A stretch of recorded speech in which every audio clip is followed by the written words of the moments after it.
Hi. I wasn't going to come on today because since yesterday afternoon I've gone bang, but it's okay. But then I remember my book, The Boy, the Mole, the Fox and the Horse. When am I at my strongest? When I dare to show my weakness. Is it a weakness? I don't know. I just know that I'm blur. Perhaps it was a mistake to start reducing my medication times as well, so I'm going to try and put them back up to normal. I've been on the same dose, but just extending the time between them. I'm feeling really quite out of sorts because Andy's caravan is on its way up here. It's going to be parked out the front of mine until we can sell it, and very, very mixed feelings about that. Feeling quite tearful, quite sad, and just as I was leaving a voice message to his son about that, a white feather came spiralling down outside my big windows, my big patio windows, and landed on the two-seater garden furniture that he used to sit on. And it was funny because earlier today I was like, well, usually you send me feathers when I'm feeling like this. And I heard him say, well, meet me halfway, at least step outside the back door, because I haven't been out at all day. I've just literally got in the shower because this guy's come in and say it's 6:30 at night. I've been watching Married at First Sight all day, UK. Although I have done stuff, I haven't procrastinated, I have been doing things I've been putting off. One of those things is getting written up and his scatterings. Wherever I scatter him, I'm writing a little bit of a diary. So I've got some of those written up from Ireland, so I feel good about that. There's some other boring paperwork I need to do, but I'm not going to do that right now. Anyway, because I'm feeling blah, I thought I'd turn to my books, and you can do this any day. It doesn't have to be my books or any books that I've got here. It could be books. Sometimes just open them at a page, Ram Dass or whatever you've got, just open and see if it can give you some inspiration. Because the other thing about feathers as well, when I was leaving another message to Aaron, another feather came down too, a bigger one. And the feathers mean about that our angels are with us, watching over us, and always going to be okay. So I'm just going to see if there's another message in here. God, I keep going to this power of positive thought again. Well, I had that the other day. And pregnancy really isn't relevant to me. But I'll go with positive, okay? Positive is the best state of mind to have. Easier said than done, I hear you say. But is it? Just think of all the energy and pain we cause ourselves and others when we are constantly feeling negative about everything and everyone. All the energy we waste is continually moaning about others and getting angry about things that we have absolutely no control over. I've been doing that a bit today with some of the people in Series 6. Take road rage, for instance. We think the person in front is driving like an idiot. That's actually just a matter of opinion. Getting wound up about it is only going to affect and ruin everyone's day, especially our own. It really helps if we can accept that we only have the right to drive our own car or bus. Nobody else's. Breathe, get back in our hula hoop and let it go. Being positive is just a state of mind. There is only one person preventing it. You or me. So yeah, I have to. Although it's sad, it's grief, but I can't get into that. And it's okay to get negative at times, and it's okay to sit and wallow and cry and have your moments, as long as we don't unpack and stay there. That's the important thing. So let's have a little look at all on the board. Poppy. Oh, this is interesting because I'm going to go and do Ride to the Wall. I've got a little invoice for me Ride to the Wall now. I didn't realise it was next weekend already. I'm like, oh my goodness, I have to get on my bike a week tomorrow and ride right over to the west to do Ride to the Wall. So I'll be doing that next week.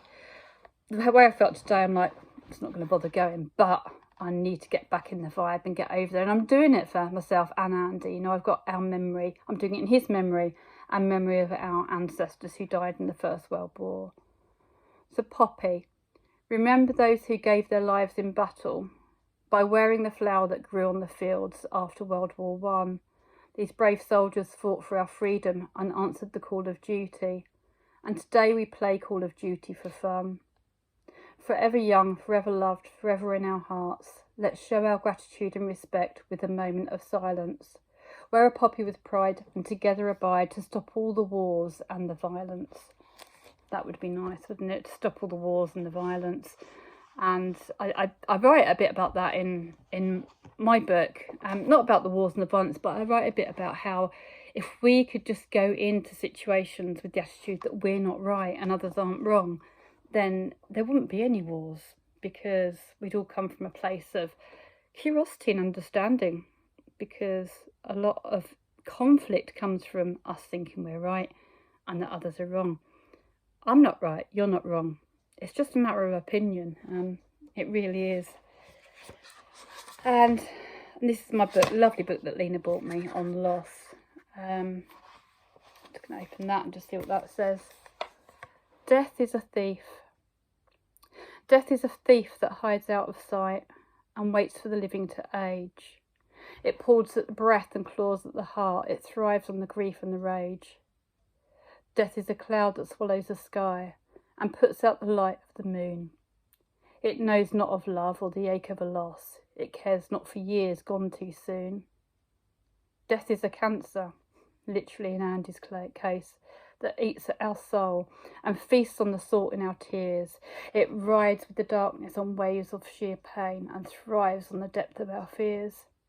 Death is a beast that can't be unsaid, but there's one thing that beast cannot find. The love in my heart is locked tight with a key.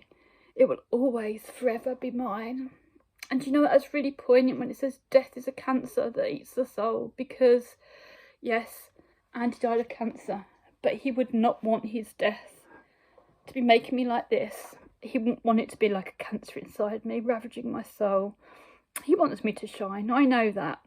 And I have been shining. Just the last couple of weeks have been very, very tricky. But it's okay.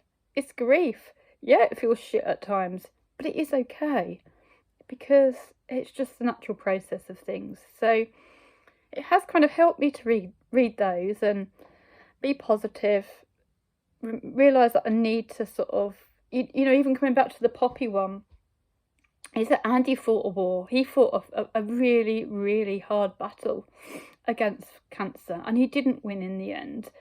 But, you know, I don't want his fight to be in vain. Everything that he gave me, you know, I've known him for 23 years, and we were together 8, apart from 12. Although he got very upset when I say that to the doctor. He said, just tell them we've been together on and off for the last 22 years, he used to say, 23 years. You know, but we were still friends all that time. We still had a connection all of that time. And he would, you know, he fought hard. He did. And he, as the medium said, he fought for me, and because he was really happy at the end of his life, which is really nice, and that's what I need to take forwards. So when I wear my poppy this year, I'm going to wear it with even extra pride, remembering our ancestors, the people that fought for us, but the fight that Andy put up as well, and how much he helped me battle against my illnesses and my addictions and got me to where I am today. And for that, I'll be forever grateful. And he is always here with me and sending feathers and saying, just meet me halfway, at least step outside. Anyway, it's helped me doing this little vlog. I hope it's helped you too. Bye bye for now. I'll see you when I see you.